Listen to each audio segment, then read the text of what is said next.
अस्सलामुअलैकुम वरहमतुल्लाहि वबरकातुहू। 2 मिनट थोड़ा ध्यान चाहवागा। ना तो मैं फकी बेचने वाला तो ना ही मैं कोई चंदा इकट्ठा करन आया मस्जिद का। जो सौदा बेचने वाला होंदा तो मैं किराया देख नहीं सी जाना। असल बेचण का मकसद यह है कि मेरे हाथ के जो रसाला है मैं फी सबीलिल्लाह तकसीम कर रहा वा। रसाले का नाम है अकीदा खत्मे नबूवत, जो सानू 100 के 80% मुसलमानों आता ही नहीं था। इधर लिखा होया मन सब्बा नबीयन फक़्तुलूहू, यह हदीस मुबारक है।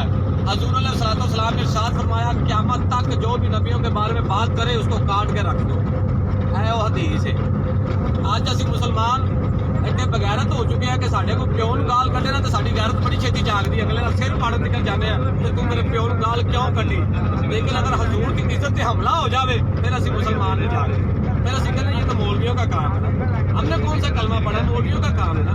पहला मौलविया कलमा नहीं पढ़िया, रसूलुल्लाह जिन्हें जिन्हें कलमा पढ़िया उन्होंने रसाला फरी तकसीम करन आया वा कि हजूर की इज्जत से पहरा देने की खातर तुसीं तहरीक लबैक पाकिस्तान का साथ दो। अज असीं कहने कि हर बंदा कहता माशाअल्लाह हम भी आशिक रसूल हैं, हम भी आशिक रसूल हैं। लेकिन कला कहने नाल बंदा आशिक रसूल नहीं होता।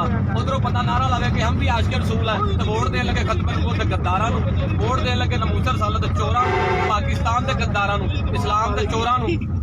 उदों सानूं क्यों नहीं समझ आती कि असीं आशिक रसूल आ के कौन आ। मकसद है कि जिहड़ा अकीदा है खत्मे नबूवत हर मुसलमान का बुनियादी अकीदा है। जिन्ना देर बंदे का खत्मे नबूवत ईमान मुकम्मल नहीं, बंदा कामल मुसलमान नहीं हो सकता।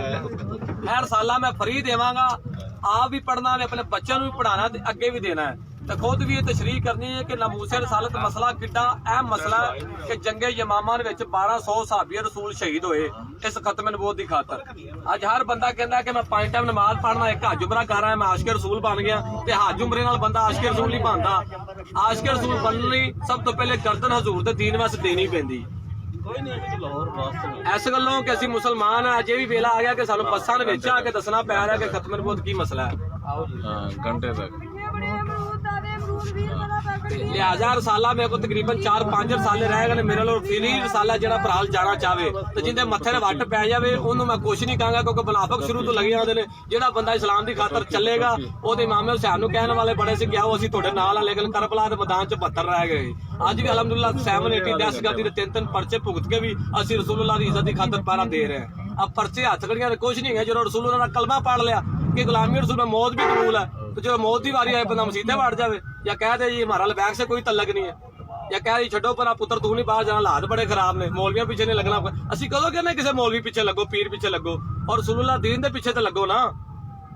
इस्लाम केड़ा किसी मौलवी पीर दा, रसूलुल्लाह दीन दा।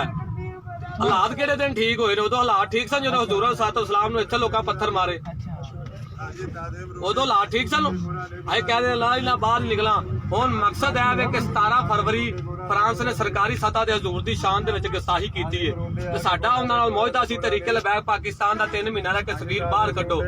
अगर 3 महीनों दे विच सगीर बाहर नहीं कड्डदी तां असीं मैदाने अमल दे विच आवांगे। 17 फरवरी नूं साडी आखिरी डेड लाइन है। इंशाअल्लाह ताला हजूर दी उम्मत जाग चुकी है।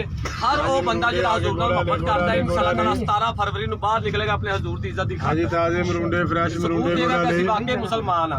दुनिया दा सब तो वड्डा जलील तरीन इंसान वो है जिन्होंने अपने लीडर की तौहीन ते गुस्सा आवे, जिन्होंने इमरान खान की तौहीन ते गुस्सा आवे, नवाज शरीफ की तौहीन ते गुस्सा आवे कि मेरे लीडर के खिलाफ गल हुई, उनकी गैरत जाग जाए। लेकिन हजूर की इज्जत गल आवे उनकी गैरत ना जागे। दुनिया का सब तो वड्डा बगैरत ते जलील तरीन इंसान होए। उस तो वड्डा बगैरत इंसान वो है जिहड़ा हर वक्त रेट लाना है कि इस्लाम अमन से फैला, इस्लाम अमन का दर्श देता है। इस्लाम तो कभी किसी को कहता ही कुछ नहीं। मैं कहा जी इस्लाम किसी ने कुछ कहता नहीं तो 74 जंगा किहड़े खाते च पाणियां जिहड़ियां इस्लाम की खातर लड़ियां गईयां। इस्लाम उदों किसी ने कुछ नहीं कहता जो दुश्मन भी अमन चाहता होवे। जदों दुश्मन हजूर के बारे बकवास करे फिर उदों इस्लाम अमन नहीं चाहता। इस्लाम फिर जंगे यमामा च 1200 सहाबी रसूल भेज देता कि जाओ शहीद हो जाओ या मार दो अगले। है पैगाम है मेरे को 4 या 5 रसाले ने जिंदा ना है अकीदा खत्मे नबूवत मन सब्बा नबीयन फक़्तुलूहू। ए किसी मौलवी या पीर का जुमला नहीं, हजूर सलातो सलाम की हदीस है कि क़यामत तक जो भी नबियां ने बारे च बकवास करे उन्होंने उत्थे ही मार दो। हजूर की हदीस है, दुनिया का कोई मौलवी पीर नूं जटला नहीं सकता। अज उम्मत ये वेला आ गया कि असीं साडे ईमान एडे कमजोर हो गए ने कि असीं यह समझने कि असीं बच्चे नूं अगर अंग्रेजी तलीम देंगे ना फिर ही अगे जाके कामयाब हो सकते हैं। ABC रोटी देंदी, अली पे रोटी नहीं देंदे, साडे यकीन एडे कामल हो गए। फी जलंधरी ने अपनी किताब से लिखा सी मैंने हक छोड़ा था अंदेशा गुरबत से हफीज अब सोचता हूँ तो दिल एहसास हिल जाता है।